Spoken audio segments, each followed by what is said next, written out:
Hi everyone, welcome to part 2 of this picture from Flora by Maria Trolle, and today we are going to start by working on the flowers, and then we may stop there or we may do a little more. It depends just how long it takes. Now I said I've got an idea for the colour, but I didn't tell you what it was. I was cruel yesterday. I'm going to do them in reds, oranges, yellows, that sort of tone. So it depends how it goes as to how pale I go. I'm going to start with number 24, which is called Scarlet Red, but it's actually very much a dark orange in my opinion. And we're going to do the centres of all our petals. You've got a little tiny bit here and a bud here, and then this one here. I'm going to come in closer so that we can sort of see all the flowers in one shot. There. And I'm actually going to start with this little one here, and I'm going to put down quite a lot of layers near the centre there, and then fade out towards the tip. And hopefully you can see that although this is called Scarlet Red, it's almost definitely an orange. And try and make sure that it's quite dark near the base, just from layering. You can layer and layer and it will make it darker. So there's one layer, there's 2, 3, 4, and I'm really going for it at the bottom there. Just getting in plenty of colour. It's quite tricky there with the butterfly, knowing quite how to do it. Let's move to this one, it'll be a little bit easier. I'm going to do it all as one rather than worrying about the separate petals, and get a deep dark layer here. So I'm just working it, going back and forth, layering it up, and then I'm going to start moving up and do a lighter layer, or just one light layer towards the top. The idea is to try and get a nice even transition of colour, but I'm really going to be piling it on down here at the base. Now I'm pretty sure that this is a chrysanthemum. Now I remember, or a dahlia, it could be a dahlia. My aunt used to grow the most beautiful dahlias. They would form buds like this, and they would often be red and yellow and so shiny. It looks so pretty. So you see here how I'm just fading the colour up to the tip. Don't need to take it all the way up. I just how it worked out. Just building and building. You can see the more layers I have, the more it's going to stand out from that black background. So the idea is to try and get something quite vibrant. Not sure what I'm going to do with my little girl, but I'll worry about her when I get to her. And the butterflies as well, we want it all to still stand out. I've got an idea. A little idea crept into my head. I'll ponder on it while I'm colouring.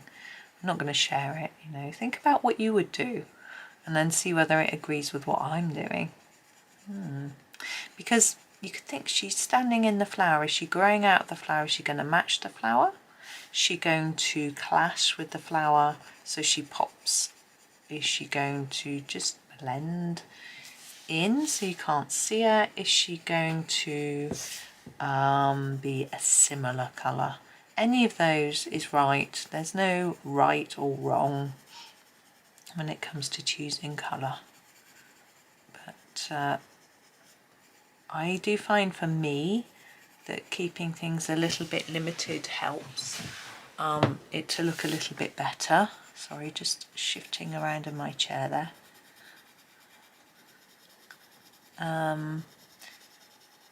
But some people can just have lots and lots of wild colour and it looks amazing. So it just depends. Some people choose really carefully. I don't choose really carefully. I choose fairly carefully. And I think having been colouring for 10 years, it's easier just to know what's going to work anyway. It's about practice, you know. So it's just, yeah, as I say, it's just practice. I can't believe that I've been doing colouring for 10 years. It feels like so long, you know. But Johanna's Secret Garden is 10 years old, and I bought it when it was the only adult colouring book there was. So, of course, the anniversary edition is coming out, isn't it? I've still got a copy, actually, that I haven't coloured. I've coloured two, and the miniature one. But I've got a normal one. I don't know where it came from. I think someone gave it to me as a gift. So, it'll get done. At some point, maybe. I'll have to get even faster at colouring to colour all the books I've got. But some of them I'm not going to finish. There are some books, not so much the sort of mainstream ones and the ones that I've been gifted by people. Those are all lovely. It's the ones I've been gifted by publishers that I may not complete. You know, they're not always my choice, if you know what I mean. But we'll see. We'll see.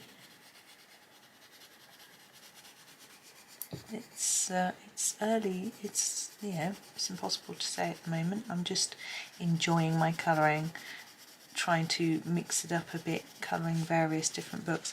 This almost looks salmon-y colour. It's very strange how it looks against the black.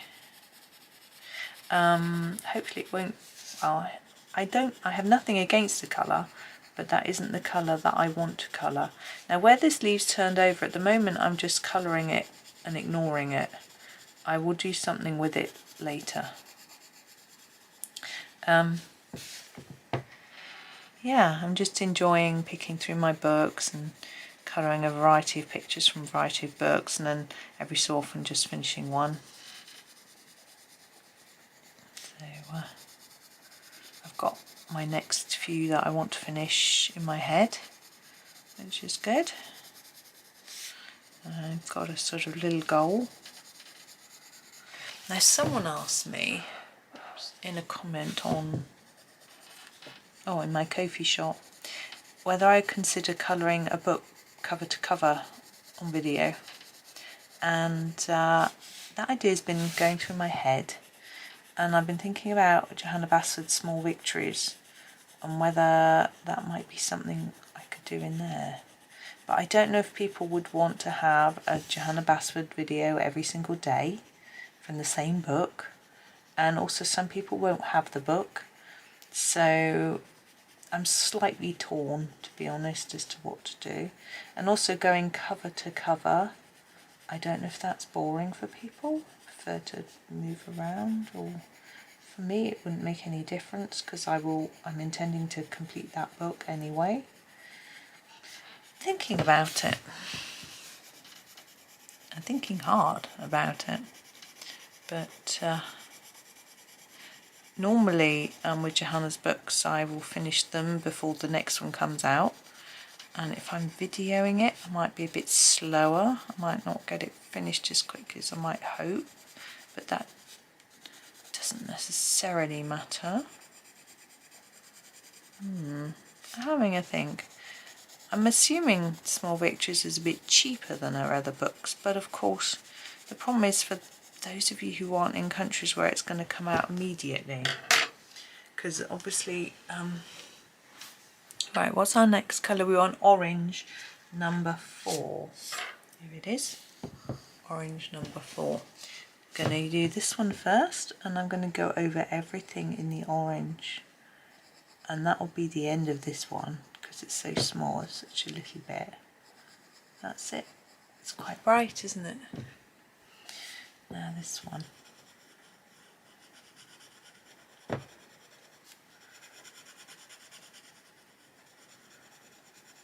Yes, so I don't know. So I'm still thinking about that.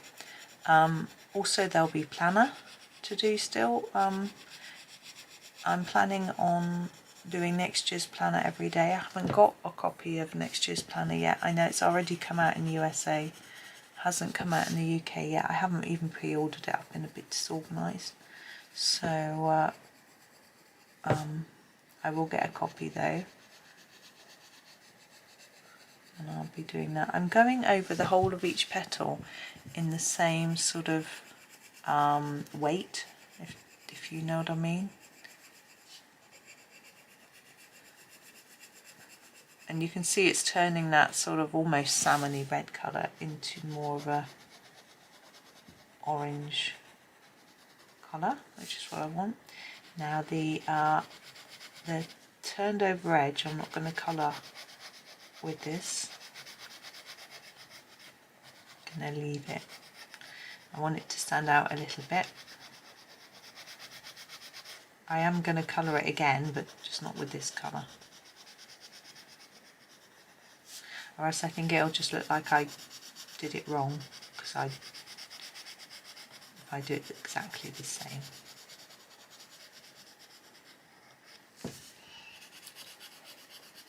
Yeah, so it's fun though, planning, thinking about what I'm going to do. Again, we've got a turned over bit there that I'm leaving. So I know some people have sort of gone off Johanna's a bit, or they're not keen on her new book, that sort of thing. Certainly not the case for me. I'm broadening my horizons with different authors, but I certainly enjoy Johanna's still. Some of her pictures I prefer more than others, but I don't feel I feel that would be the same for everybody, because there's going to be some subject matter that we can relate to more and prefer than others. I find I like colouring fruit and veg, which is very strange. I like flora, but not so much fauna. So I prefer plants than animals. And animals are okay though. It depends on the animal though, and how it's drawn as well. Sometimes I can really get enthusiastic about colouring a building, and sometimes I can't. I just think meh. But I'm actually got an idea. Worlds of Wonder. I picked up my second copy of Worlds of Wonder the other day and flicked through it, because there are some pages I really want to do again that I've done because I've completed a copy. But I've made lots and lots of videos from that book on the pages where there's lots of small items, but the buildings page I'd only done a couple, so I was thinking I might do some more of those.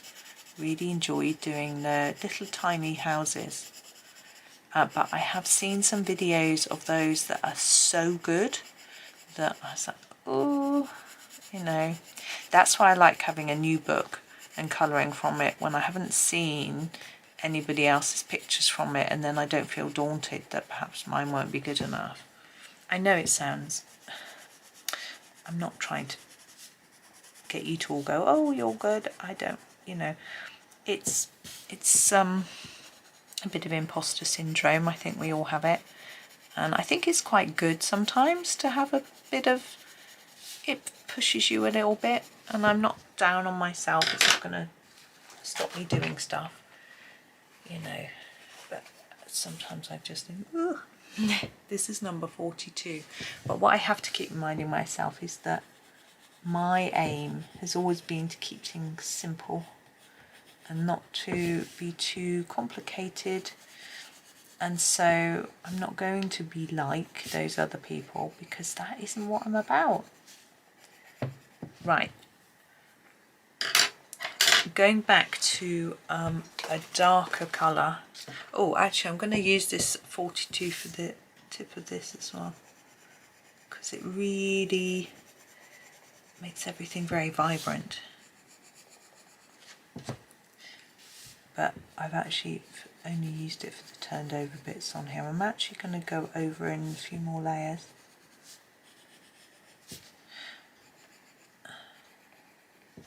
Right, for me this isn't dark enough. I'm going back to 24 and I'm going to redo the dark areas. I'm not going to worry about that bud, either of the buds. Quite happy with those, so let's come in a bit closer and just concentrate on this one. I just kicked something under the desk. Oh, piece of a paper bag. So I'm going to really overcolour here, really emphasise that redder centre part of the petal.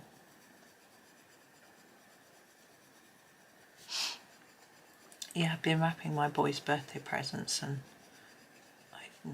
some of the stuff is under this desk. I wrapped them in here, which is quite good because I've got all my wrapping paper and things like that in here. But also, they couldn't see what I was doing because I did it in the day. They're old enough for me to go, I'm just wrapping your presents next door, don't come in, you know, because they're not little. But because I don't get much time, don't get time alone. My one son stays up later than me.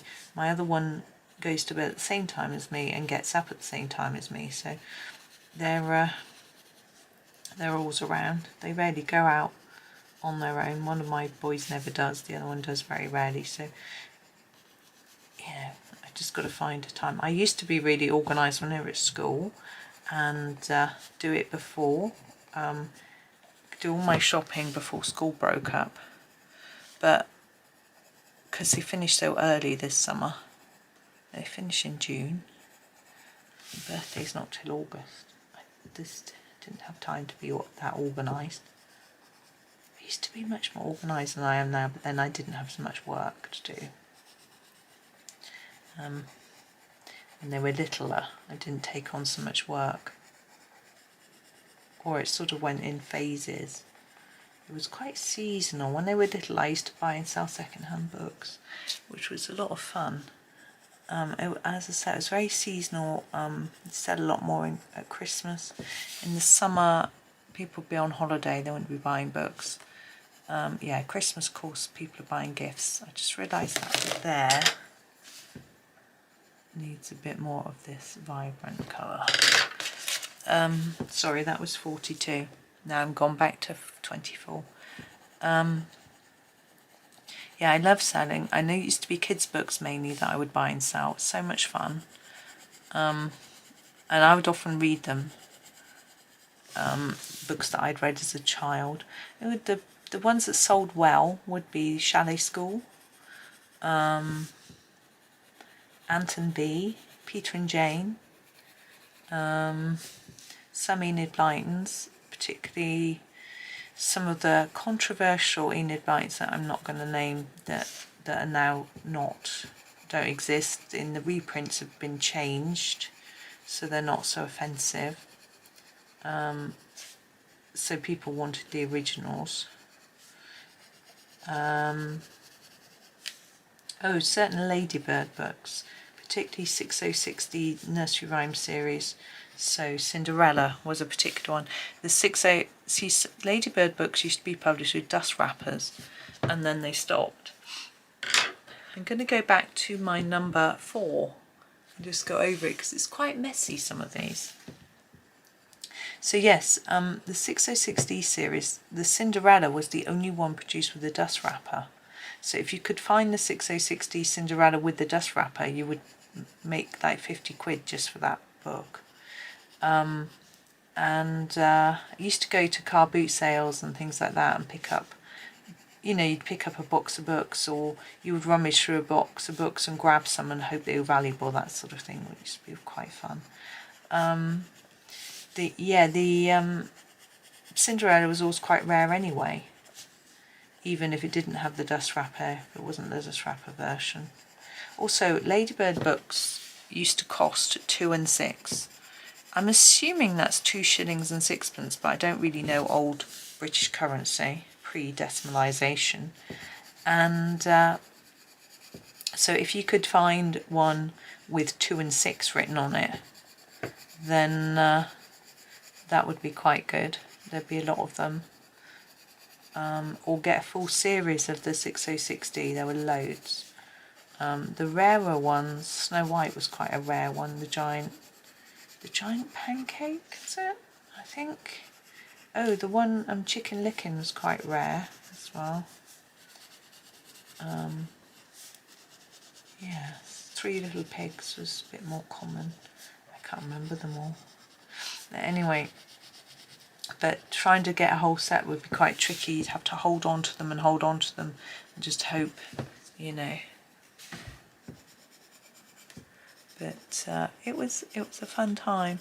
But we used to take the children with us to the car boot sales and things, and then we got to a point where we felt that they were getting really bored, and all the travelling on a weekend to go to different places to look for books was getting a bit too much for everybody. Right, I am now grabbing a number 76, which is the Van Dyke Brown, to do a little bit of shading, shadows in between, to try and give us a little bit more of a three-dimensional look to our flower. So if we go around the edge of the petal like that, hopefully it brings this one forward a bit and gives a little bit of texture to our flower.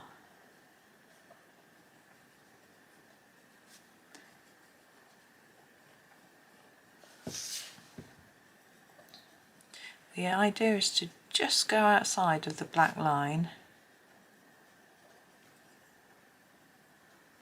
Just work that pencil until you just get a faintish line.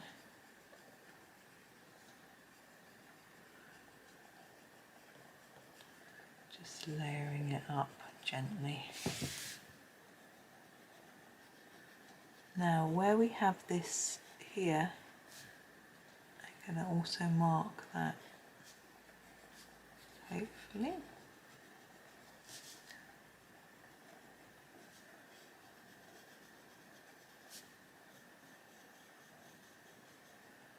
Again, it feels like we've been filling the tooth quite well on this paper. Maybe it's just that Staedtlers aren't the best pencils, I don't know. This paper, but getting there. Now because I haven't been completely even with my colouring, the various petals don't look exactly the same colour as each other. And although that wasn't my intention, I actually think it looks more realistic, because if you look at a flower, each petal isn't going to be the same colour as the next. So that's quite a good, happy accident. Is that Bob Ross says that? I don't know, I've never watched a Bob Ross programme. Maybe I should. But as I'm not a painter, it's not really, I don't know. But I'm sure things like shading and things would be the same. But actually I found, I'm talking to an artist about colouring snow, and he's an oil painter. He was like, oh yes, you do your ground first and then you paint your snow on top. And I was thinking, well, if I use my coloured pencils to colour the grass, for example, where is it there? Can't find what I'm doing. And then try to put white pencil on top for snow, that wouldn't work. I could do it with white pen, but you know, it's I just spotted a bit I missed. It's a completely different technique.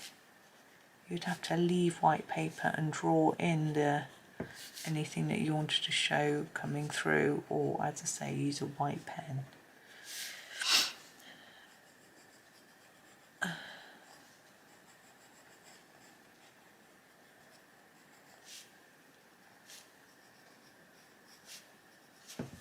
Right, let's come back out and have a little look. Now, as I predicted, that's taken a fair amount of time, which is okay. So I'm going to actually leave that there. Oh, wrong way. Just going to come out so you could see it without me chopping off Fairy's or little girl's head. Yeah, I'm going to leave that there, and then we've got creatures and little girl to do still. But I don't want to rush. So it might be, in fact, I don't know. I don't know how many more videos it'll be, but for now I'm going to leave it. I'm quite happy with how the flower came out. Even it looks much better on camera than it does in real, which is rare. Maybe it's because it's small. Anyway, thank you so much for watching. Please remember to subscribe, like and comment. It's all very much appreciated. Hope you have a really super day and happy colouring.